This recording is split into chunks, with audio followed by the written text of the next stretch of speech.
ആ അമ്മേ ഞാനേ 2 ദിവസം ലീവ് എടുത്തിട്ടുണ്ട് കേട്ടോ. അമ്മ വേണമെങ്കിൽ അമ്മ കഴിഞ്ഞ ദിവസം പറഞ്ഞില്ലായിരുന്നു ജാനുവിൽ മേടത്തും ജീനയുടെ അടുത്ത് പോകണ കാര്യം. അമ്മ വേണമെങ്കിൽ പോയി നിന്നോ, എനിക്ക് കുഴപ്പമില്ല. ഞാൻ കൊച്ചിനെ പിള്ളേരെ കാര്യങ്ങൾ ഞാൻ നോക്കിക്കോളാം, എനിക്ക് പ്രശ്നമൊന്നുമില്ല. പോയി നിന്നോ 2 ദിവസം. ഞാനെവിടെ പോവാനാ, ഞാനെങ്ങാൻ പോകണമെന്നില്ല. അവിടെ അവരെ വിളിക്കുകയൊക്കെ ചെയ്യും, ഞാൻ പോകണമെന്നില്ല. എനിക്കിവിടെ വന്നിട്ടൊന്നുമില്ല. ആ അമ്മേ ഞാനേ ഈ മാസം കൊണ്ട് ലീവ് എടുത്തിട്ടുണ്ട്. നമുക്ക് പോണെങ്കിൽ വീട്ടിൽ പോയിക്കോട്ടെ അവിടേക്ക്.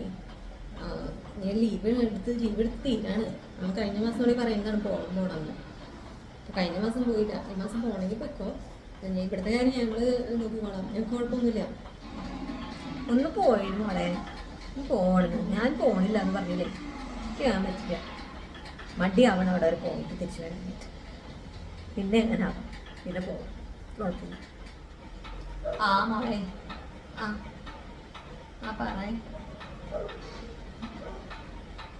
ഞാനങ്ങോട്ട് ആവശ്യതയാവാണ് പിള്ളേരെ കാര്യം നോക്കി. എനിക്കങ്ങോട്ട് പുറത്തിറങ്ങാൻ യാതൊരു നോക്കിയില്ല. എത്ര വർഷമായും പോയിട്ട് പുറത്തിറങ്ങിയിട്ട് ജാനിയുടെ അടുത്ത് പോകാനായിട്ട് പറ്റണില്ല. വയ്യാണ്ടാവാണ്. എത്ര വർഷമായി ഞാൻ പുറത്തേക്കൊന്നും മര്യാദയ്ക്ക് ഇറങ്ങിയിട്ട് അവിടേക്ക് ഒന്നും നിന്നിട്ട്.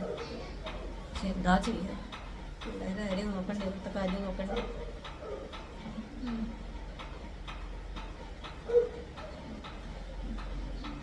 കേട്ടില്ലേ, ഞാൻ എത്ര പ്രാവശ്യം പറഞ്ഞത്, ഞാൻ എത്ര പ്രാവശ്യം ലീവ് എടുത്തതാ. ഇപ്പോൾ നിങ്ങളുടെ അമ്മ പോകാത്തത് എന്ത് തെറ്റാണോ? തല്ലി വിടാൻ പറ്റുമോ? എത്ര പ്രാവശ്യം ഞാൻ ലീവ് എടുത്തതാ, ഇത് പറയണിട്ടില്ലേ. ഞാൻ എന്താ ചെയ്യാം?